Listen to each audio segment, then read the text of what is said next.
सभी को मेरी तरफ से प्यार भरा नमस्कार। उम्मीद करता हूँ आप सब बढ़िया होंगे, तैयारी अच्छी चल रही होगी। तो आज हम नए चैप्टर की शुरुआत करते हैं। वैसे कहने को ये नया चैप्टर है बट ये टेंस का पार्ट ही है, कंडीशनल्स। आप ये मान के चलिए कि अगर 90% टेंस है तो 10% कंडीशनल है। टोटल मिला के ये एक चैप्टर बनता है। बुक्स के अंदर इसे अलग चैप्टर कंसिडर करते हैं, कुछ लोग इसे टेंस में ही पढ़ा देते हैं, तो अलग चैप्टर ही कंसिडर करना इसे बेटर रहेगा, मेरे अकॉर्डिंग अप्रोप्रिएट रहेगा। उसके पीछे रीज़न ये है कि इसके अंदर ना टेंस वाली बातें तो यूज़ होती हैं बट उनका टेंस से कोई लेना देना नहीं होता, मतलब टेंस के मीनिंग से कोई लेना देना नहीं होता।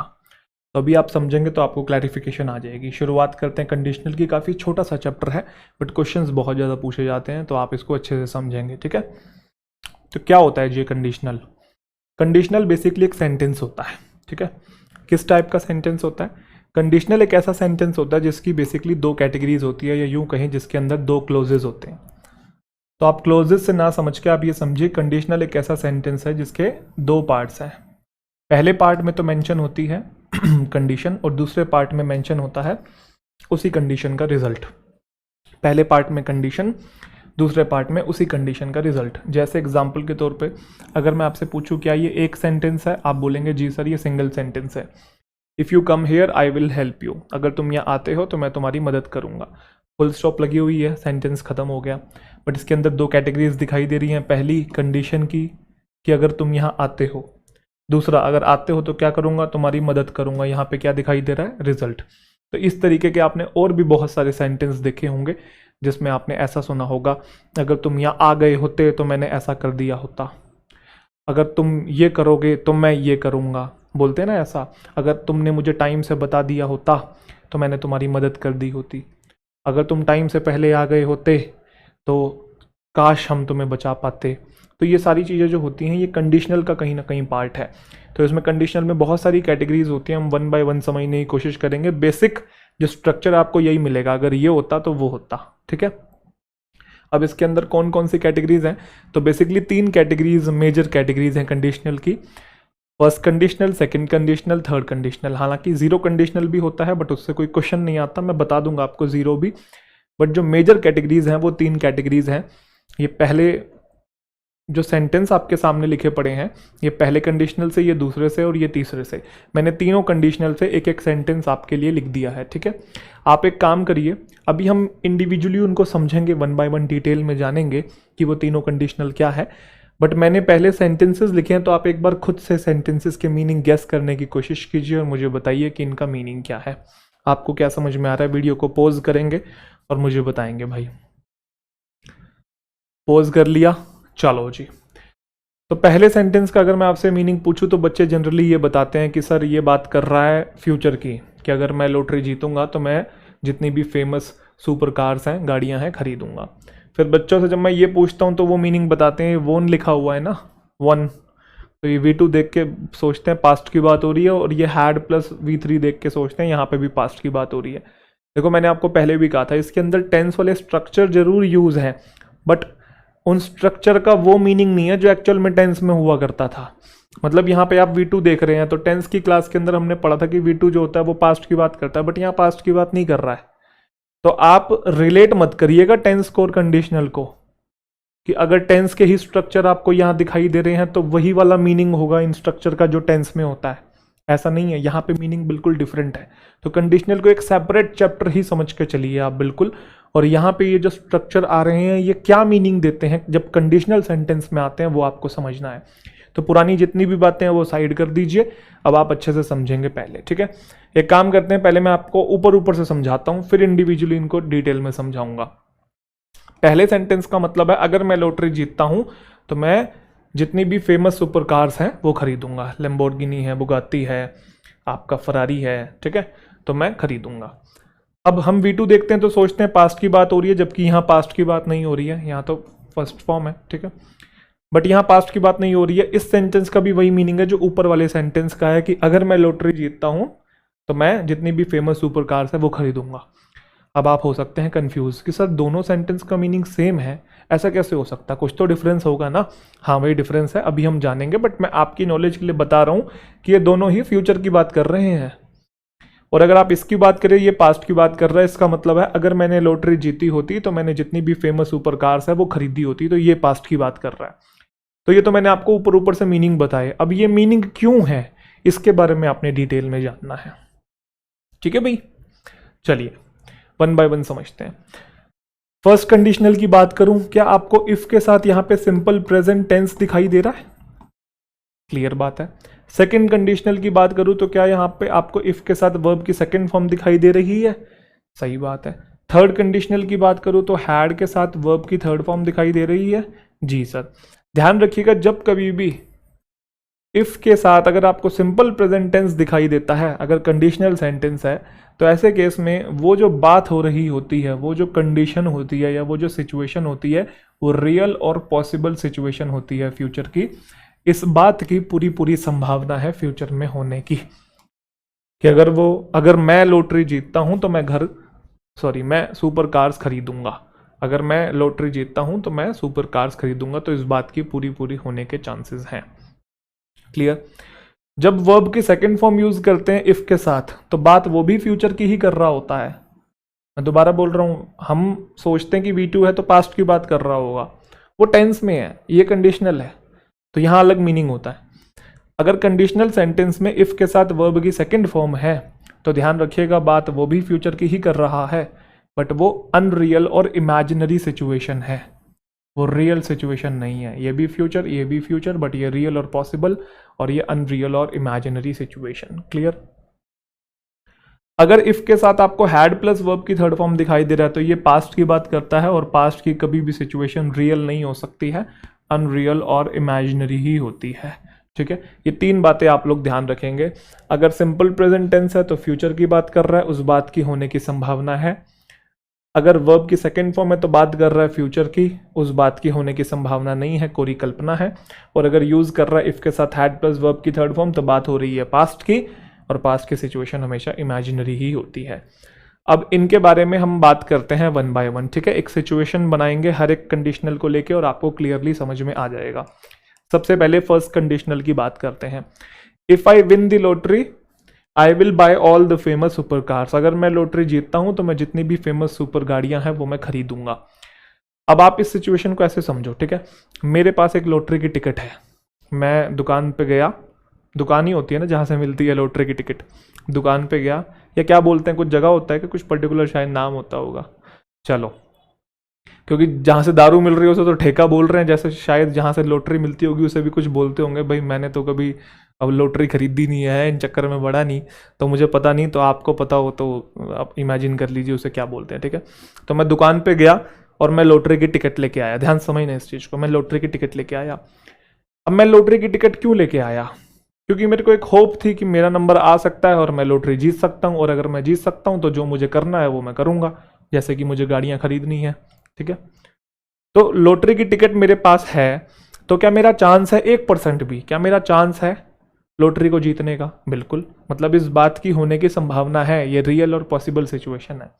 तो अगर मुझे इंग्लिश में आपको ये बताना है कि अगर मैं लॉटरी जीतता हूं तो मैं फेमस जितनी भी सुपर गाड़ियां हैं वो खरीदूंगा, और आपको सेंस देना है कि मेरे पास लॉटरी की टिकट है, मतलब मेरा चांस भी है जीतने का, तो इंग्लिश में जब मैं आपको सेंटेंस बोलूंगा उसमें सिंपल प्रेजेंट टेंस लगा के बोलूंगा, if I win the lottery I will buy all the famous super cars.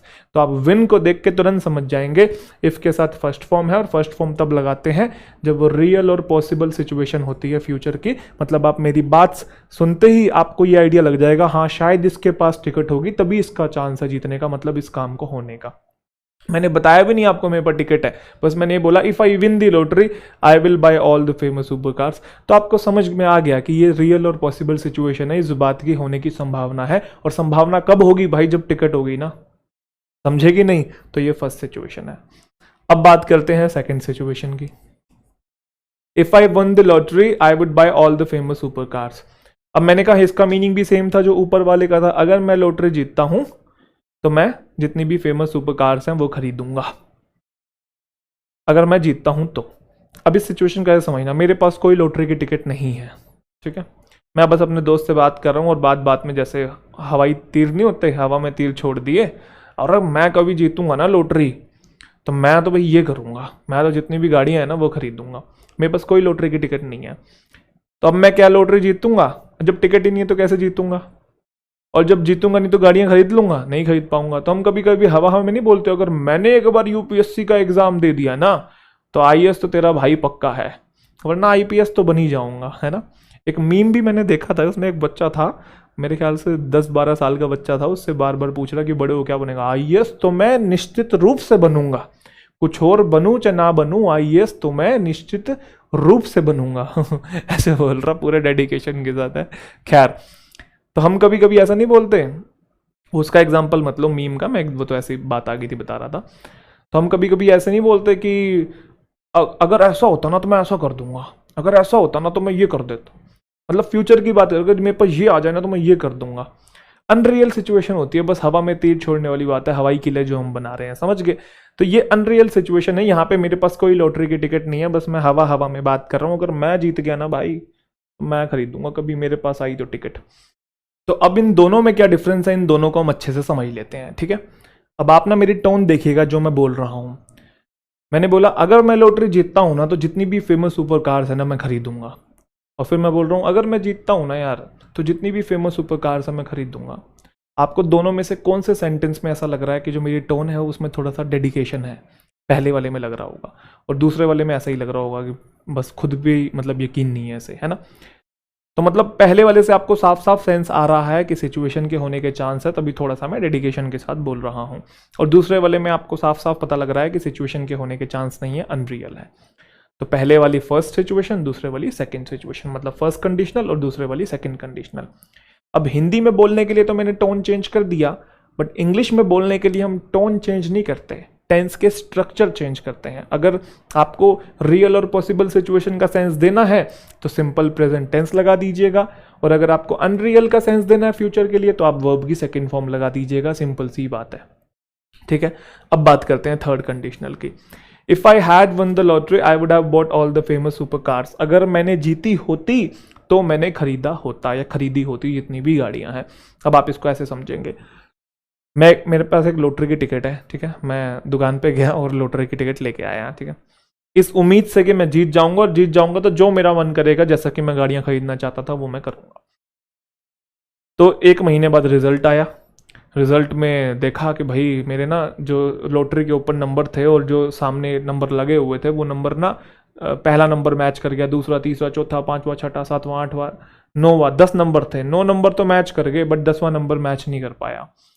एक भी नंबर अगर मैच नहीं कर पाया तो मतलब मैं लॉटरी नहीं जीत पाया, नहीं जीत पाया तो जो मैं चाहता था मैं वो भी नहीं कर पाया। अब मैं हार गया, मैं उदास हो गया, मैं मायूस हो गया और मैं अपने घर चला गया। फिर उसके 4-5 दिन बाद मेरा दोस्त मेरे पास आता है, एक कहता है देख भाई मैंने ना लॉटरी जीती। तो मैंने कहा कितने की जीती? गया 10 करोड़ की जीती। तो मैंने कहा अब क्या करेगा इस पैसों का?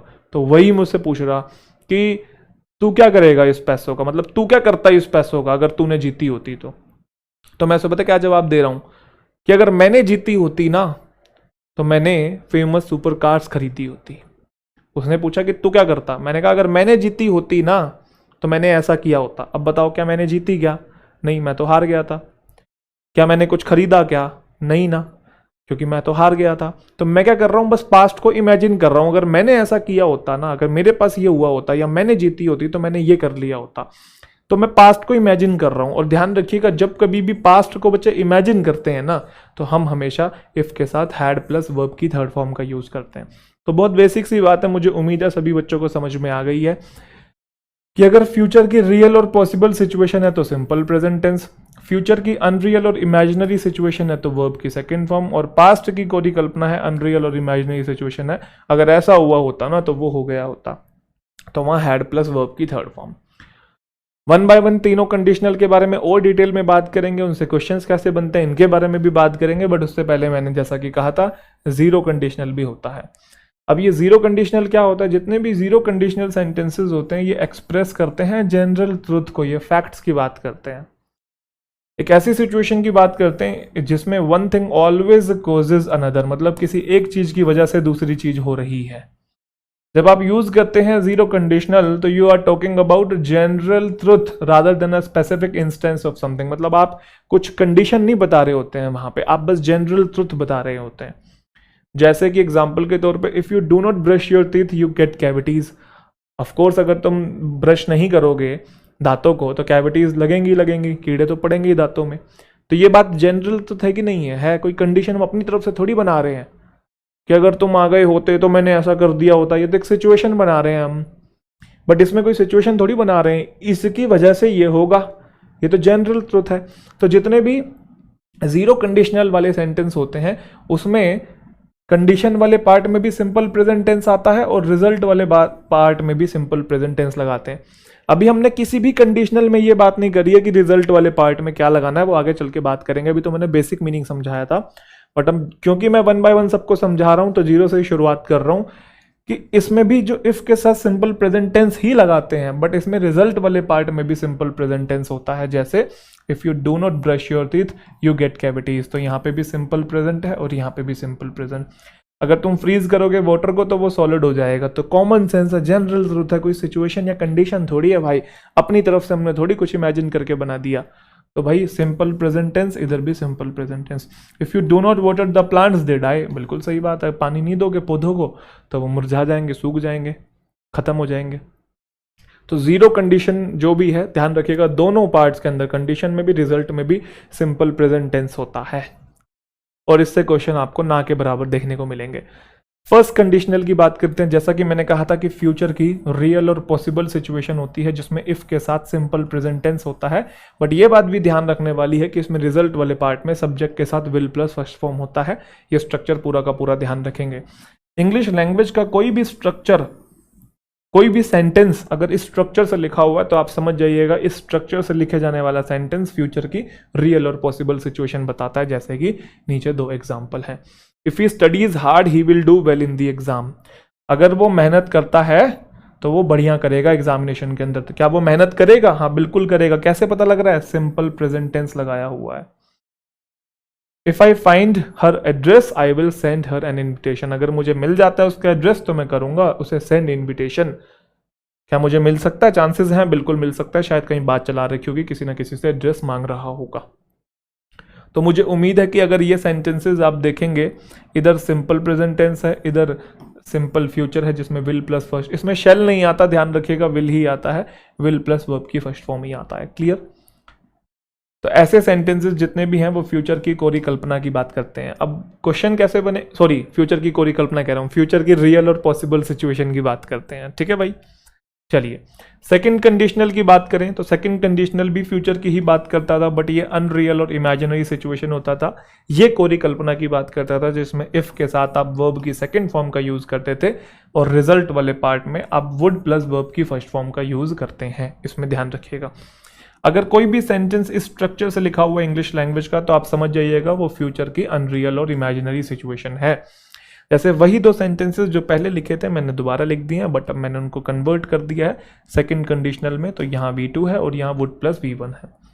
तो अभी भी मीनिंग वही है कि अगर वो मेहनत करेगा तो वो बढ़िया करेगा एग्जामिनेशन में, बट अब मुझे उम्मीद ही नहीं है कि वो मेहनत करेगा और वो बढ़िया करेगा। तो बात तो फ्यूचर की हो रही है, बट ये अनरियल सी सिचुएशन है। इस सेंटेंस से ये टोन आ रही है कि वो शायद मेहनत नहीं करेगा और वो बढ़िया नहीं करेगा, क्योंकि V2 जो है वो थोड़ा अनरियल सिचुएशन है, इमेजिनरी सिचुएशन के लिए हम लोग यूज करते हैं। अगर मुझे एड्रेस मिल जाएगा तो मैं सेंड कर दूंगा इनविटेशन, बट मुझे नहीं लगता कि एड्रेस मिल जाएगा और मुझे नहीं लगता कि मैं सेंड कर पाऊंगा। बस मैं इमेजिन कर रहा हूँ, मिल जाएगा तो कर देंगे भाई, होता है ना, सारे हो जाएगा तो कर देंगे भाई। तो ये उस टाइप की सिचुएशन है। अब इनमें एरर कैसे बनता है? एरर बहुत सिंपल है। इफ के साथ जब सिंपल प्रेजेंट टेंस होता है तो बगल वाले पार्ट में विल प्लस फर्स्ट फॉर्म लगाते हैं, वो वुड लगा के देगा, मिक्स कर देगा आपको। और यहाँ पे इफ के साथ अगर V2 है तो वुड आना चाहिए आगे, वो विल लगा के देगा, तो आपको चेंज कर देगा, मिक्स कर देगा। तो आपको ध्यान रखना है इस चीज का। एक छोटी सी बात हो रहा है कि जो सेकंड कंडीशनल होता है ना, वो फ्यूचर की अनरियल और इमेजिनरी सिचुएशन तो बताता है, वो प्रेजेंट की भी बताता है। इससे भी बहुत क्वेश्चन आते हैं। तो प्रेजेंट की अनरियल सिचुएशन बताने के लिए भी हम लोग सेकंड कंडीशनल का यूज करते हैं। कैसे? अगर इन शब्दों के बाद, इनमें से किसी भी शब्द के बाद अगर प्रेजेंट की अनरियल सिचुएशन है तो हम वहां पे भी वर्ब की सेकंड फॉर्म का या फिर वर का यूज करते हैं, मतलब सेकंड कंडीशनल का। अब कब V2 आता है, कब वर आता है, उसके बारे में भी बात करेंगे। आप पहले पॉइंट समझो जो मैं बोलने की कोशिश कर रहा हूं। आप इनमें मत कंफ्यूज हो जाइएगा, प्रेजेंट की अनरियल, फ्यूचर की अनरियल। आपने बस क्वेश्चंस बना देने हैं, उतना ही आपके लिए मोर देन सफिशिएंट है। और आप सारे बना देंगे, अभी मैं क्लास के एंड में करवाऊंगा अभी मिसलेनियस क्वेश्चंस। अभी आप बस मुद्दा समझते चलिए, क्योंकि ये चैप्टर पढ़ने में ना स्टार्टिंग में बच्चों को कॉम्प्लिकेटेड लगता है, लेकिन जैसे जैसे अगला पॉइंट फिर अगला पॉइंट फिर अगला पॉइंट आ जाता है तो सारे पॉइंट एक दूसरे से कनेक्ट हो जाते हैं और अपने आप फिर एक क्लियर पिक्चर आने लगती है। और जब मिसलेनियस सॉल्व करते हो तो और बढ़िया तरीके से समझ में आ जाएगा, आप निश्चिंत रहिए, ठीक है। इफ, एज दो, एज इफ और एज दो का मतलब सेम होता है, इसका मतलब होता है जैसे कि, लिख लीजिएगा साइड में। आई विश, वी विश का सेम मीनिंग होता है काश, और इफ ओनली का सेम होता है अगर। अगर इन सारे शब्दों में से किसी भी शब्द के बाद प्रेजेंट की अनरियल सिचुएशन है तो हम सेकंड कंडीशनल का यूज करते हैं, और वो क्या होता है, सब्जेक्ट प्लस वर्ब की सेकंड फॉर्म, ठीक है। या फिर हम वर का यूज करते हैं। अब कंफ्यूजन है कि कब V2 और कब वर यूज करते हैं, तो ध्यान रखिएगा, अगर सब्जेक्ट के बाद कोई बी की फॉर्म लिखी हुई है जैसे कि is, am, are, was, were, be, been, being, तो ऐसे केसेस में आपने सिर्फ वर का यूज करना है। अनरियल के लिए सिर्फ वर का यूज करते हैं। और अगर कोई मेन वर्ब टाइप लिखा हुआ है जैसे कि प्ले, डांस, टॉक, वॉक, सिंग, समझ गए, तो उसमें आप फिर वर्ब की सेकंड फॉर्म बना दीजिएगा। जैसे एग्जांपल के तौर पे, he talks as if he knows everything about the world, वो ऐसे बात करता है जैसे कि वह दुनिया के बारे में सब जानता है। सबसे पहला सवाल, क्या उन शब्दों में से फ्रेजेस आपको दिखाई दे रहा है एज इफ? बिल्कुल दिखाई दे रहा है। क्या उसके बाद ऐसी बात हो रही है जो कि अनरियल सिचुएशन है, कि वो ऐसे बात करता है जैसे कि वो दुनिया के बारे में सब जानता है? क्या कोई भी इंसान दुनिया के बारे में सब कुछ जान सकता है? नहीं जान सकता। रियल है कि अनरियल है? अनरियल है। अब पहला पॉइंट तो ये क्लियर हो गया कि अनरियल सिचुएशन है। दूसरा पॉइंट ये है कि कब की अनरियल है, तो यहाँ से आपको हिंट मिल रहा है, टॉक्स लिखा पड़ा है, तो मतलब प्रेजेंट की बात हो रही है, तो ये प्रेजेंट की अनरियल सिचुएशन है। समझे कि नहीं? या ऐसे लिख लीजिएगा, अनरियल सिचुएशन ऑफ प्रेजेंट। तो दोनों बातें यहाँ पे जस्टिफाई हो गई हैं। तो जस्टिफाई हो गई हैं, तो जब प्रेजेंट की अनरियल सिचुएशन होती है तो इनके बाद हम वर्ब की सेकंड फॉर्म का यूज करते हैं या फिर वर का यूज करते हैं। तो यहाँ बी की फॉर्म तो है नहीं, तो यहाँ वर्ब की सेकंड फॉर्म हमने न्यू बना दी। वो ऐसे बात करता है जैसे कि देश का प्रधानमंत्री हो। आपको ध्यान होगा एज इफ, एज दो, दोनों के मीनिंग सेम होते हैं। वो ऐसे बात करता है जैसे देश का प्रधानमंत्री हो। क्या वो देश का प्रधानमंत्री हो सकता है? नहीं ना भाई, अनरियल सिचुएशन है। तो अनरियल सिचुएशन है, पहला पॉइंट क्लियर। कब की अनरियल सिचुएशन है, तो यहां से हमें हिंट मिल रहा है टॉक्स प्रेजेंट की अनरियल सिचुएशन है। तो दोनों बातें क्लियर होगी, दोनों बातें क्लियर होगी, क्लियर होगी। अनरियल भी है, प्रेजेंट की है, तो ऐसे केसेस में हम क्या यूज करेंगे, यहाँ पे वर का यूज करेंगे, क्योंकि बी की फॉर्म आ जाए तो हम वर का यूज करते हैं। फर्क नहीं पड़ता सब्जेक्ट सिंगुलर है प्लूरल है, हमेशा वर आता है या वोज नहीं आएगा। अगर मैं पक्षी होता तो मैं उड़ता। क्या मैं हूं? क्या नहीं ना। क्या मैं उड़ सकता हूं? नहीं ना, अनरियल सिचुएशन है। तो बस अब आपने सीख लिया। आई होप सभी बच्चों को क्लियर है। If I were a bird I would fly. काश मैं राजा होता। क्या मैं हूं? क्या नहीं ना, तो क्या करेंगे? मतलब ऐसी सिचुएशन आ जाए ना जो कि हो ही नहीं सकती है, तो या तो हम V2 यूज करेंगे या वर यूज करेंगे, क्योंकि जितनी भी सिचुएशन आपने देखी वो हो ही नहीं सकती है। देखो ना, देखो ना कैसे। क्या कोई दुनिया के बारे में सब कुछ जान सकता है? नहीं, अनरियल है, बिल्कुल ही अनरियल है। वो देश का प्रधानमंत्री है क्या? नहीं है ना। वो तो ऐसे बात करता है जैसे कि हो, लेकिन वो नहीं है ना, अनरियल है, तो वर आ गया। अगर मैं पक्षी होता तो मैं उड़ता। क्या मैं हूं? क्या नहीं ना, अनरियल है, वर आ गया। काश मैं राजा होता। नहीं हूं ना, तो वर आ गया। या फिर मेन वर्ब है, मतलब टॉक, प्ले, राइट, डांस, तो फिर हम उसका V2 कर देंगे। अब आते हैं थर्ड कंडीशनल के ऊपर। थर्ड कंडीशनल क्या था? पास्ट की अगर अनरियल और इमेजिनरी सिचुएशन बतानी है तो थर्ड आता था, जिसमें इफ के साथ हैड प्लस वर्ब की थर्ड फॉर्म आता था। तो ध्यान रखिएगा, इसमें रिजल्ट वाले पार्ट में वुड हैव प्लस वर्ब की थर्ड फॉर्म का हम लोग यूज करते हैं। ये पूरा स्ट्रक्चर ऐसे बनता है। तो अगर कोई सेंटेंस इस स्ट्रक्चर से लिखा पड़ा है तो समझ जाइएगा वो पास्ट की अनरियल और इमेजिनरी सिचुएशन है। वही दो सेंटेंसेस जो पहले और दूसरे कंडीशनल में थे, वही मैंने तीसरे कंडीशनल में रखे हैं, अगर आप इसको ध्यान से देखेंगे तो। If he had studied hard, अगर उसने मेहनत की होती तो ही would have done well in examination, तो वो बढ़िया परफॉर्म किया होता उसने।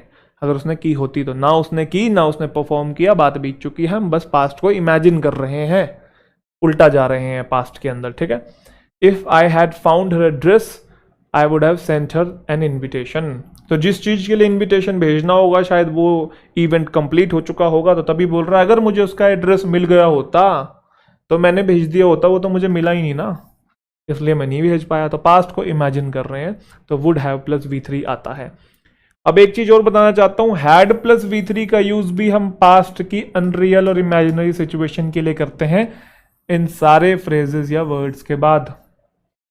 आप बोलोगे सर ये फ्रेजेस तो पहले भी तो थे, तब आपने बताया था कि इनके बाद तो सब्जेक्ट प्लस वर्ब की सेकंड फॉर्म आती है या वर आता है। अब आप बता रहे हो कि इन फ्रेजेस के बाद तो हैड प्लस V3 भी आता है, तो आप ये तो मतलब हम कंफ्यूज हो जाएंगे इससे। भाई कोई कंफ्यूज होने की जरूरत नहीं है। इन सारे वर्ड्स के बाद V2 और वर तब आता है जब प्रेजेंट की अनरियल सिचुएशन हो, और वो हो ही नहीं सकती है। और इन सारे फ्रेजेस के बाद हैड प्लस V3 तब आता है जब वो पास्ट की अनरियल सिचुएशन हो। अब सर डिफरेंस हम कैसे आइडेंटिफाई करेंगे, तो सेंटेंसेस के थ्रू देखेंगे। I wish you were present here when I got the prize. I wish है यहाँ पे, ठीक है। अब आपको पता है आई विश के बाद सब्जेक्ट प्लस V2 भी आ सकता है और हैड प्लस V3 भी आ सकता है, जैसा कि अभी हमने देखा। अब मैं क्या लगाऊं यहाँ पे, अगर ध्यान से देखूं तो वर लगा पड़ा है। वर भी एक तरीके का V2 होता है, ये भी ध्यान रखिएगा। बी वॉज वर बीन, तो वॉज वर सेकंड फॉर्म होता है ना ये, तो वर भी एक तरीके का V2 ही होता है। अब मैं कैसे डिफाइन करूं कि यहाँ V2 चाहिए कि हैड प्लस V3 चाहिए, तो मैंने कहा आपको सेंस देखना पड़ेगा। आगे क्या लिखा है, जब मुझे प्राइज मिला, when I got the prize. काश तुम यहाँ होते जब मुझे प्राइज मिला। कब, जब मुझे प्राइज मिला, पास्ट में मिला ना, V2 लिखा हुआ है ना, गॉट है ना यहाँ पे। तो एक तो क्योंकि वहां पे वो प्रेजेंट नहीं है तभी तो बोल रहा है काश तुम प्रेजेंट होते, तो पहली बात तो अनरियल सिचुएशन का सेंस है। दूसरी बात आगे से हिंट मिल रहा है पास्ट की बात हो रही है, क्योंकि हमने जब वो सेंटेंस देखे थे he talks as if he were the PM of India, तो ही टॉक्स, टॉक्स से प्रेजेंट का हिंट मिल रहा था, यहाँ गॉड से पास्ट का हिंट मिल रहा है। तो आप हिंट समझ रहे हो ना। तो काश तुम यहाँ प्रेजेंट होते जब मुझे प्राइज मिला, तो तुम यहाँ प्रेजेंट नहीं थे जब मुझे प्राइज मिला, पास्ट की अनरियल सिचुएशन है, तो उसके लिए हैड आएगा। और इसी की थर्ड फॉर्म क्या होती है, बी वॉज वर बीन, तो क्या बनेगा, I wish you had been present here when I got the prize. और आपको एक चीज और समझाऊं, एक चीज और समझाऊं, V2 या वर और हैड प्लस V3, इन दोनों में एक छोटा सा डिफरेंस और है, और बहुत इंपॉर्टेंट डिफरेंस है, इससे आपका एक भी क्वेश्चन गलत नहीं होगा। एक्चुअल में इनका यूज हम तब करते हैं जब सिचुएशन बिल्कुल ही अनरियल होती है। बिल्कुल अनरियल का मतलब कि वो हो ही नहीं सकती, जैसे कि काश मैं राजा होता, अरे नहीं है ना। अगर मैं करोड़पति होता तो मैं ऐसा कर देता, नहीं है ना भाई। तो अगर मैं शाहरुख खान होता तो मैं ये कर देता, समझ रहे हो मेरी बात। तो आप नहीं हो ना, बिल्कुल अनरियल सिचुएशन है यहाँ पे। जब बिल्कुल अनरियल सिचुएशन होती है तो आप ऐसे स्ट्रक्चर का यूज होते हुए देखेंगे। बट जब सिचुएशन ऐसी होती है जो कि हो सकती थी बट हुई नहीं, तो ऐसे केसेस में आप most of the time had plus V3 देखेंगे, क्योंकि उसने बोला काश तुम वहां प्रेजेंट होते जब मुझे प्राइज मिला, तो तुम प्रेजेंट हो भी तो सकते थे ना, मतलब इस सिचुएशन की होने की संभावना थी भी ना, बट हुई नहीं ना। वो तो इमेजिन कर रहे हैं हम लोग, बट पॉसिबिलिटी तो है ना इसकी होने की। तुम वहां पे प्रेजेंट हो भी तो सकते थे, ये एक सिचुएशन पॉसिबल है कि नहीं है। बट मैंने कहा कि मैं यहाँ बोल रहा हूँ कि अगर मैं पक्षी होता तो मैं उड़ता। मैं पक्षी कैसे हो सकता हूँ भाई, ये तो बिल्कुल अनरियल है। तो जब बिल्कुल अनरियल होती है, ध्यान रखिएगा, तब वर या V2 का यूज करते हैं। और जब सिचुएशन हो सकती थी बट हुई नहीं, और पास्ट को इमेजिन कर रहे हैं, अगर ऐसा हुआ होता तो वैसा कर दिया होता, ऐसे केसेस में हैड प्लस V3 का यूज करते हैं। बहुत बेसिक सी चीज है, ध्यान रखिएगा। देखो, काश मैंने तुम्हें देखा होता जब तुम इंग्लैंड में रह रहे थे, तो देख सकता था ना भाई, बट देखा नहीं ना। मतलब सिचुएशन हो सकती थी बट हुई नहीं, बस इमेजिन करने, काश देखा होता। तो आई विश के बाद V2 भी आता है और हैड प्लस V3 भी आता है। अब मैं कैसे डिफाइन करूंगा भाई, V2 और वर हम तब लगाते हैं जब सिचुएशन एकदम अनरियल हो ही नहीं सकती, बट यहाँ तो पॉसिबिलिटी है होने की। काश देखा होता, देख भी तो सकता था जब तुम इंग्लैंड में रह रहे थे। देख तो अभी देखा नहीं है तभी बोल रहा है काश देखा होता, अनरियल सिचुएशन है, और आगे से हिंट भी मिल रहा है वैसे कि पास्ट की बात हो रही है। तो पास्ट की अनरियल सिचुएशन है, तो हैड प्लस V3 लगाएंगे, तो क्या बनेगा, I wish I had seen you when you had been living in England. काश तुम्हें रोका होता जब तुम पेरिस के लिए जा रहे थे, तो रोक सकता था ना, रोका नहीं ना। तो आई विश के बाद फिर से हैड प्लस V3 लगाएंगे, क्योंकि रोका नहीं है। एक तो अनरियल सिचुएशन है, इमेजिन कर रहा है, दूसरा आगे से हिंट मिल रहा है पास्ट की अनरियल सिचुएशन है कि तू थोड़ी देर और ठहर जा सोनिया, ठीक है। अब आप इस सेंटेंस को देखो। बोस्ट का मतलब होता है किसी चीज को बढ़ा चढ़ा के कहना, तो वो ऐसे बात करता है, ऐसे चीजों को बढ़ा चढ़ा के कहता है जैसे कि सारी दुनिया उसी की हो। अब देखो, एज इफ, एज दो के बाद सब्जेक्ट प्लस V2 और वर भी आता है, और हैड प्लस V3 भी आता है। प्रेजेंट की अनरियल हो तो ये आता है, पास्ट की अनरियल हो तो ये आता है, या फिर जब सिचुएशन एकदम अनरियल हो तो ये आता है, और जब सिचुएशन हो सकती थी बट हुई नहीं, वो इमेजिन कर रहे हैं, तब ये लगाते हैं। अब आप देखो यहाँ पे एज इफ के बाद ऐसी सिचुएशन है जो कि एकदम अनरियल है, पूरी दुनिया कभी किसी की हो सकती है क्या? नहीं ना भाई, ये तो बिल्कुल ही अनरियल है। तो सब्जेक्ट के बाद वर्ब की सेकंड फॉर्म लगाएंगे। डिफरेंस समझे कि नहीं समझे? और दूसरा, अनरियल सिचुएशन तो थी और यहाँ से हिंट भी मिल रहा था, बोस्ट SEIS लगा पड़ा है। प्रेजेंट की अनरियल सिचुएशन है, वो भी हिंट मिल रहा था। तो मुझे उम्मीद है सभी बच्चों को बात समझ में आ गई है। तो यहाँ पे इसी के साथ आपका चैप्टर खत्म होता है। बस कुछ इंपॉर्टेंट बातें हैं 3-4, उसको सीख लीजिए, फिर मिसलेनियस क्वेश्चंस करते हैं, क्योंकि चैप्टर तो आपने कंप्लीट कर लिया है बट उसमें भी वो घुमा फिरा के थोड़ा कॉम्प्लिकेटेड करके देता है, तो जल्दी से एक बार सीख लेंगे। क्या भी हमने देखा कि इफ के साथ सब्जेक्ट है और आगे वर है ना, तो आगे वाले पार्ट में वुड प्लस V1 आता है। उसके पीछे रीजन ये है कि जो वर होता है ये भी V2 होता है, जैसा कि मैंने कहा है ना।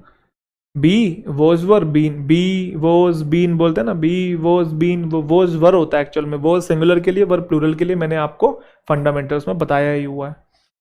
तो इफ प्लस सब्जेक्ट प्लस वर कभी दिखाई दे तो आगे subject plus would plus V1 आता है, तो वो कभी कभी क्या करता है, इस स्ट्रक्चर को ऐसे भी लिख देता है। एक ही बात होती है कि इफ को काटा मारा, वर को इधर ले गए, सब्जेक्ट को उधर ले गए, और आगे एज इट इज रख दिया। तो आप कंफ्यूज नहीं होना कि इफ कहाँ गया इसमें से, ये वर प्लस सब्जेक्ट कभी दिखाई दे तो वो सेम ही है, तो आगे वुड प्लस V1 लगाएंगे। If I were a bird I would fly, अगर मैं पक्षी होता तो मैं उड़ता, मैं नहीं हूं, तो मैं ऐसा भी बोल सकता हूं वर आई अ बर्ड। इफ को ड्रॉप कर दिया, वर इधर ले गए, आई इधर ले गए, बाकी सारा सेम कर दिया, were I a bird I would fly. ये सेम चीज थर्ड कंडीशनल के साथ भी अप्लाई होती है, यहां सिर्फ वर के साथ होती है, ठीक है। और यहां हैड प्लस V3 के साथ भी अप्लाई होती है कि इफ के साथ subject plus had plus V3 है तो बगल वाले पार्ट में वुड हैव प्लस V3 होना चाहिए। तो हम ऐसा भी कर सकते हैं, इफ को ड्रॉप करा, हैड को इधर ले गए, सब्जेक्ट को उधर ले गए, बाकी सारा सेम। हैड प्लस V3 को नहीं, सिर्फ हैड को यहां ले आए, सब्जेक्ट को यहां ले गए। If I had known the answer, अगर मुझे आंसर पता होता तो I would have told you, तो मैंने तुम्हें बता दिया होता, बट मुझे नहीं पता था और ना मैं तुम्हें बता पाया, तो मैं पास्ट को इमेजिन कर रहा हूं। तो मैं ऐसा भी बोल सकता हूं, हैड इधर आ गया, आई इधर आ गया, बाकी सारा सेम, और इफ को तो ड्रॉप कर दिया। Had I known the answer I would have told you. तो आप समझ जाइएगा, अगर ऐसा लिखा हुआ had I known the answer, तो ये इफ वाले स्ट्रक्चर का ही इक्विवेलेंट है, मतलब उसी के बराबर है, बस वो लिखा नहीं है। तो आगे वाले पार्ट में वुड हैव प्लस V3 आपने लगाना है, ये बहुत इंपॉर्टेंट पॉइंट है। सिमिलर बात यहां पे है, मोस्ट इंपोर्टेंट पॉइंट नंबर 3, देखो इफ के साथ अगर हैड प्लस V3 आ जाए तो बगल वाले पार्ट में वुड हैव प्लस V3 आता है। बट कभी कभी क्या होता है कि इफ वाले पार्ट में ना बस बट फॉर लिखा होता है। तो एक्चुअल में बताना चाहता हूं कि बट फॉर का मतलब ये होता है if it had not happened, अगर ऐसा नहीं हुआ होता, या बट फॉर का मतलब होता है इसके बिना, विदाउट। तो कभी आपको अगर कंडीशन वाले पार्ट में बट फॉर लिखा दिखाई दे तो आप समझ जाइएगा उस बट फॉर में हैड प्लस V3 इंक्लूड है। तो अगर बट फॉर में हैड प्लस V3 इंक्लूड है तो फिर रिजल्ट वाले पार्ट में वुड हैव प्लस V3 होना चाहिए। वो कुछ और लगा के दे तो गलत हो जाएगा, समझे कि नहीं?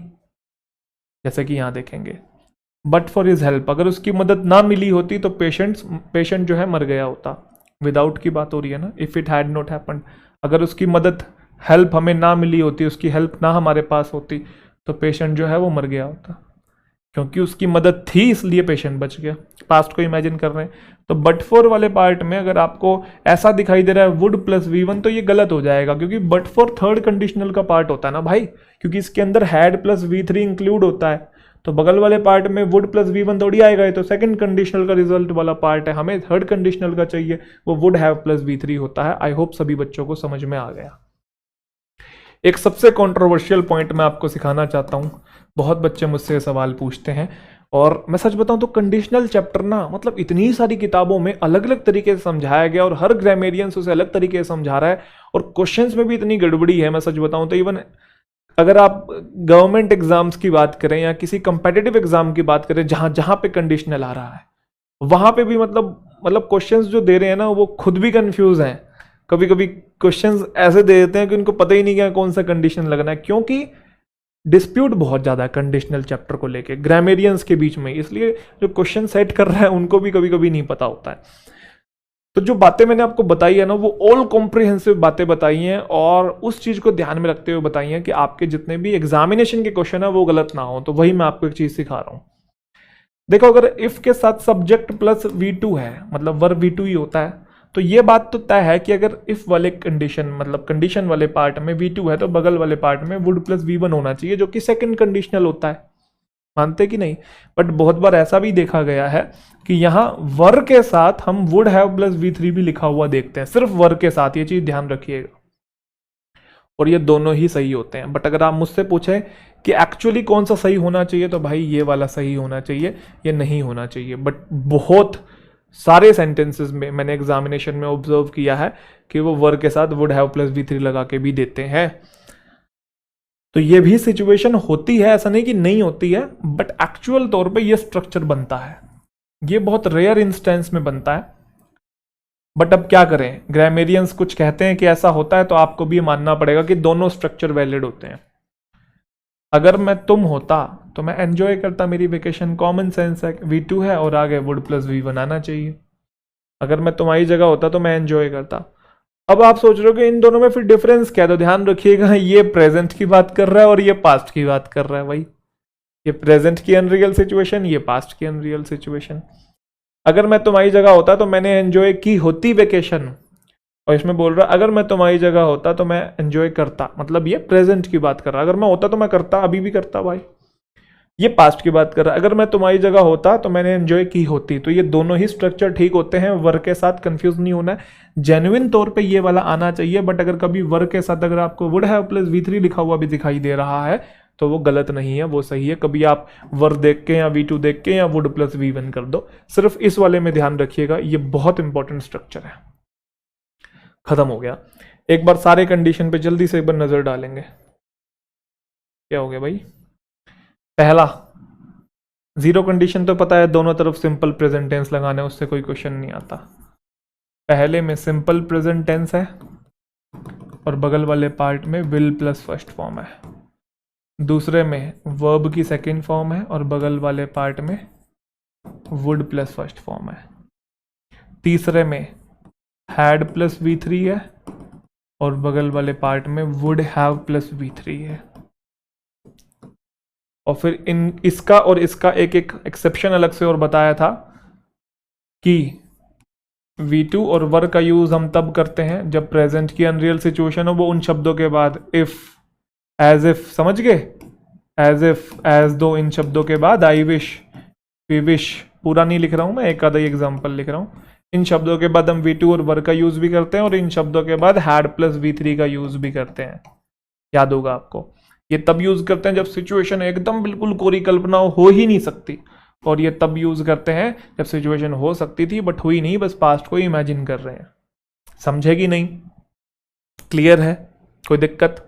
और जो मिसलेनियस पॉइंट्स बताए वो तो आपको समझ में आएंगे। 1 बाय 1 क्वेश्चन सॉल्व करेंगे, सारी चीजें एकदम बिल्कुल क्लियर हो जाएंगी। किसकी तरह? शीशे की तरह। एक भी क्वेश्चन गलत नहीं होगा आपका। इफ के साथ वर्ब की सेकेंड फॉर्म है तो बगल वाले पार्ट में वुड प्लस V1 आना चाहिए। बट ऐसा भी तो हो सकता है कि इधर विल लिखा हुआ है तो इधर हम सिंपल प्रेजेंट टेंस लगा दें। दोनों सिचुएशन बन रही हैं, या तो फर्स्ट भी और सेकंड भी, तो मैं क्या करूंगा? और मुझे नहीं पता कि अब वो क्या सेंस देना चाह रहा है एग्जामिनर, कि फ्यूचर की रियल सिचुएशन का सेंस देना चाह रहा है कि फ्यूचर की अनरियल सिचुएशन का सेंस देना चाह रहा है, कि वो मेहनत करेगा कि नहीं करेगा, हमें कैसे पता लगेगा यहाँ पे। अब तो ऐसे केसेस में ध्यान रखना, जब दोनों सिचुएशन बन रही हो तो आप सेंटेंस यहाँ से पढ़ना शुरू करते हैं, लेफ्ट से कि राइट से? लेफ्ट से। तो अगर आप लेफ्ट से पढ़ रहे हैं तो पहले V2 है, तो क्या सब्जेक्ट के साथ V2 हो सकता है? हाँ जी। कोई स्ट्रक्चर है? हाँ जी। सेकंड कंडीशनल का होता तो है। फिर आगे वाले पार्ट में आप चेंज करेंगे, क्या बनाएंगे? If he worked hard he would surely get job on his choice. But लग नहीं रहा कि वो मेहनत करेगा। If he does not respond to my appeal I would dismiss him. Does not respond simple present tense का negative है, तो अगर इधर सिंपल प्रेजेंट टेंस है तो आगे वुड की जगह विल आना चाहिए। बट ऐसा भी तो हो सकता है कि इधर वुड लिखा रहने दें, यहाँ डज को डिड कर दें, सिंपल पास्ट कर दें। वही वाली बात, दोनों सिचुएशन की पॉसिबिलिटी है यहाँ पे। अगर हमें नहीं पता कि यहाँ कौन सी आएगी, क्योंकि सेंस से हम नहीं कर सकते, सेंस से हम आपस में डिस्कशन कर सकते हैं क्योंकि मैंने शुरू में आपको सिखाए थे लॉटरी वाले एग्जाम्पल देके, वो आपस में बातचीत करने के लिए, कम्युनिकेशन में, डिस्कशन के लिए ठीक है सेंस, बट एग्जामिनेशन में सेंस काम नहीं करती है, एग्जामिनेशन में स्ट्रक्चर काम करते हैं। तो इफ के साथ सिंपल प्रेजेंट टेंस होता है तो आगे वाले पार्ट में फिर आप विल प्लस फर्स्ट फॉर्म लगा दीजिए। If you had not come on time we would lose our lives, अगर तुम टाइम पे नहीं आए होते तो हम अपनी जिंदगी खो चुके होते। तो हैड प्लस V3 है तो बगल वाले पार्ट में वुड हैव प्लस V3 होना चाहिए, जबकि नहीं है। पहली बात तो ये लूज ये वाला नहीं आएगा, ये आएगा। ये कॉमनली कंफ्यूज वर्ड्स में मैंने आपको पढ़ाया हुआ है। इस लूज का मतलब ढीला होता है, इसका मतलब खोना होता है।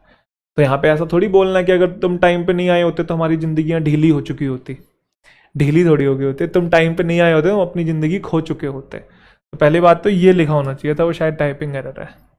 और दूसरा वुड हैव प्लस V3 होना चाहिए, तो वुड हैव और इसी की थर्ड फॉर्म क्या होती है, लॉस्ट। तो if you had not come on time we would have lost our lives. अगर मैं तुम्हारी जगह होता तो I would not have committed this blunder, तो मैंने ये गलती नहीं की होती। क्या मैं तुम्हारी जगह हो सकता हूं? नहीं, एकदम अनरियल सिचुएशन है, तो सब्जेक्ट के साथ आप V2 लगाएंगे। बट अब आगे आना चाहिए वुड नॉट कमिट। सच बताऊं तो वुड प्लस V1 आना चाहिए। If I were you I would not commit this blunder, लेकिन मैंने कहा जब वर्ब वाला केस होता है तो आगे वाले पार्ट में वुड हैव प्लस V3 भी सही होता है और वुड प्लस V1 भी सही होता है। तो यहाँ वुड कमिट भी, वुड नॉट कमिट भी सही होता, वुड नॉट कमिट, वो भी गलत नहीं होता। इस चीज को ध्यान रखिएगा कि if I were you I would not commit this blunder, अगर मैं तुम्हारी जगह होता तो मैं गलती नहीं करता। ये प्रेजेंट का सेंस दे रहा है, ये पास्ट का सेंस दे रहा है। If I were you I would not have committed this blunder, अगर मैं तुम्हारी जगह होता तो मैं ये गलती कभी मैंने नहीं की होती, है ना। तो ये पास्ट का सेंस देता है, ये प्रेजेंट का सेंस दे रहा है। तो वर्ब वाले केस में वुड प्लस V1 भी सही होता है और वुड हैव प्लस V3 भी सही होता है, ध्यान रखिएगा, कंफ्यूज नहीं होना। ये बहुत इंपॉर्टेंट पॉइंट है, ये बहुत बच्चे गलत कर देते हैं। बट यहां तो वर ही होगा, एरर हमेशा वो इधर ही बना के देगा, उसको भी पता है, वो जानबूझ के यहां देगा ही नहीं आपको एरर, देख लीजिएगा, वो कभी भी नहीं देगा। If I were in your position I would have respected the wishes of my parents and made them happy, अगर मैं तुम्हारी पोजिशन में होता तो मैंने ऐसा ऐसा किया होता, रिस्पेक्ट किया होता पेरेंट्स को। क्या मैं तुम्हारी पोजीशन में हो सकता हूँ? नहीं, मैं तो बस इमेजिन कर रहा हूँ अगर मैं होता तो, क्योंकि तुम हो, मैं हूँ, मैं तुम कैसे हो सकता हूँ, या तुम मैं कैसे हो सकते हो, एकदम अनरियल है। तो एकदम अनरियल है तो वर तो आएगा, और वर के साथ वुड प्लस V1 भी आता है और वुड हैव प्लस V3 भी आता है, दोनों ही आते हैं, ध्यान रखिएगा। तो ये ठीक लिखा हुआ है, इसमें नो एरर है। We were planning this trip for so long but for the rain we would go to the woods, let's go next to camping at some hilltop। अब बताओ भाई क्या बनेगा यहाँ पे, जल्दी ध्यान से देखो, बट फॉर वाला है, वीडियो को पॉज करके बना लो। अच्छा, इसमें एक चीज और देख रही है आपको, यहाँ फोर लिखा हुआ है, फोर और सिंस के साथ ये कब से आने लगा, हैड बीन आना चाहिए, यहाँ पे पास्ट की बात हो रही है। We had been planning this trip for so long, ये गलती है, यहाँ पे टाइपिंग एरर होगा। अच्छा, बट फॉर द रेन, अगर बारिश नहीं आई होती तो हम we would go to the woods, हम जंगल चले गए होते। तो बट फॉर का मतलब हैड प्लस V3 होता है, तो बगल वाले पार्ट में वुड हैव प्लस V3 चाहिए। कहाँ पे है would have plus V3? C answer है। बट फॉर योर कोऑपरेशन, फिर से बट फॉर आ गया। अगर तुम्हारा कोऑपरेशन नहीं मिला होता तो ऑर्गेनाइजेशन जो है इस वर्कशॉप की वो स्मूथ ना होती। तो आपको ध्यान है बट फोर का मतलब हैड प्लस V3 ही होता है, कंफ्यूज नहीं होना है। तो बगल वाले पार्ट में वुड हैव प्लस V3 आएगा, यहाँ तो नहीं है, तो पहले तो वुड लगाओ, वुड नॉट हैव, और बी की थर्ड फॉर्म क्या होती है, wouldn't have been so smooth होना चाहिए यहाँ पे। हैड आई रियलाइज, आपको ध्यान है अगर पहले हैड आ जाए तो वो यही है, if plus subject plus had plus verb की थर्ड फॉर्म, भूलना नहीं है दोस्तों। If plus subject plus had, जैसे मैंने कहा था इफ को ड्रॉप कर दो, हैड इधर ले आओ, सब्जेक्ट उधर ले आओ। तो हैड आई रियलाइज का मतलब इफ आई हैड रियलाइज्ड ही है। तो एक पार्ट में अगर हैड प्लस वर्ब की थर्ड फॉर्म है तो फिर बगल वाले पार्ट में वुड हैव प्लस वर्ब की थर्ड फॉर्म आना चाहिए, तो वुड हैव टेकन आ जाएगा। देखो वर्षी आए वाला, ये वर्षी आए का मतलब आप ये मत सोचना क्या है ये, if plus subject plus verb, ध्यान है आपको, तो बस वही हुआ है। ये क्या है मैं लिख के बता देता हूं, इफ सब्जेक्ट यहाँ पे शी है और आगे वर है और आगे आई है। If she were I she will not allow you to go anywhere. तो आपको पता है कि अगर एक पार्ट में वर है तो दूसरे पार्ट में एटलीस्ट वुड तो आएगा ही, विल तो बिल्कुल नहीं है। Would not allow you to go anywhere. If he had enough money he would have done some charity. अब ये करो बनाओ। फ्लो में बच्चे ये देख लेते हैं कि हैड है और सोचते हैं हैड प्लस V3 है। अरे सिर्फ हैड लिखा हुआ है, हैड प्लस V3 थोड़ी है। कहाँ है हैड प्लस V3? अगर उसके पास होती, क्या होती? Enough money. हैड इकलौता आया हुआ मेन वर्ब का काम कर रहा है, तो मेन वर्ब का काम कर रहा है, मेन वर्ब की कोई तो फॉर्म होगी, तो मेन वर्ब की सेकंड फॉर्म होती है ये हैव, हैड सेकंड फॉर्म है। अब सेकंड फॉर्म है तो फिर बगल वाले पार्ट में वुड प्लस V1 नहीं आना चाहिए। वुड हैव डन कैसे आएगा? वुड डू नहीं आएगा। समझे कि नहीं? If he had enough money he would do some charity. अगर होगी उसके पास तो कर देगा भाई। अब देखो आई विश के बाद V2 और वर भी आता है और आई विश के बाद हैड प्लस V3 भी आता है। तो मैंने आपको क्या कहा था, जब बिल्कुल अनरियल सिचुएशन हो तो आप ऊपर वाला लगाएंगे, या फिर प्रेजेंट की अनरियल सिचुएशन हो। और जब हो सकती थी, हुई नहीं, पास्ट की अनरियल सिचुएशन हो, बस उसको इमेजिन कर रहे हैं, तो हैड प्लस V3। काश तुम यहाँ होते जब तुम्हारी डॉटर को प्राइज मिला, ये तो वही वाला उस टाइप का ही हो गया, सेम ही हो गया एक तरीके से। तो तुम प्रेजेंट हो सकते थे ना, बट तुम थे नहीं। तो सिचुएशन की पॉसिबिलिटी थी बट हुई नहीं। और यहाँ से सेंस भी मिल रहा है, पास्ट की बात हो रही है, तो पास्ट की अनरियल सिचुएशन है, तो हैड बीन आएगा। Had he not reached in time he will have missed a golden opportunity. Had के साथ V3 है और इसका मतलब if he had not reached ही है, समझ चुके हो गए आप। तो आगे वाले पार्ट में वुड हैव प्लस V3 आएगा। अगर मैं मिलियनर होता तो मैं इलेक्शन लड़ता, मैं नहीं हूं ना, बिल्कुल अनरियल सिचुएशन है। और वर्ग के आगे वुड प्लस V1 है, वुड हैव प्लस V3 भी ठीक होता है। बट फोर का मतलब हैड प्लस V3 होता है। अगर तुमने जल्दी एक्शन नहीं लिया होता तो बहुत सारे लोग अपनी जिंदगी खो चुके होते, तो वुड हैव लॉस्ट आ जाएगा यहाँ पे भी। इस क्वेश्चन को बताओ, ये प्यारा क्वेश्चन है, बढ़िया क्वेश्चन है। आप देखो क्या बन सकता है इसके अंदर। बताओ। If would have receive my letter in time he would be able to change his plan. क्या इफ के साथ कभी वुड हैव रिसीव आता है? कभी देखा है? या तो फर्स्ट कंडीशन या सेकंड या थर्ड। अब मैं क्या करूं? अब मुझे आगे जाना पड़ेगा। अब मैं आगे गया तो मैंने रिजल्ट वाले पार्ट में देखा वुड बी लिखा हुआ है, तो मतलब यहाँ वुड प्लस V1 है, तो मतलब कंडीशन वाले पार्ट में फिर V2 होना चाहिए। V2 होना चाहिए तो मेन वर्ब कौन सी है? रिसीव है यहाँ पे। तो क्या बनेगा? If he received my letter in time he would be able to change his plans. क्या इफ के साथ कभी वुड नो आता है? नहीं। अब मैं क्या करूं? आगे जाना पड़ेगा, रिजल्ट वाले पार्ट को देखना पड़ेगा। अगर मुझे पता होता कि तुम क्या चाहते हो तो मैं तुम्हारी मदद करता। रिजल्ट वाले पार्ट में ये है, रिजल्ट वाला पार्ट वुड प्लस V1 है, तो यहाँ V2 होना चाहिए। आप समझे कि नहीं? अगर यहां से हिंट नहीं मिल रहा तो आगे जाना है फिर। सेम बात इफ के साथ, क्या वुड हैव रियलाइज्ड कभी होता है? नहीं। रिजल्ट वाले पार्ट में जाओ, देखो क्या चाहिए हमें यहाँ पे। अगर मुझे रियलाइज होता कि तुम कितने बुरे इंसान हो, है ना, what a bad person my friend is, तो I would have discarded his friendship, मैंने खत्म कर दिए थे। वुड हैव डिस्कॉर्डेड है तो मतलब यहाँ पे हैड प्लस V3 चाहिए। हैड प्लस V3 चाहिए तो क्या आ जाएगा? इफ आई हैड रियलाइज्ड हो जाएगा। You will fail in the examination if you will not work hard. अगर तुम मेहनत नहीं करोगे फेल हो जाओगे।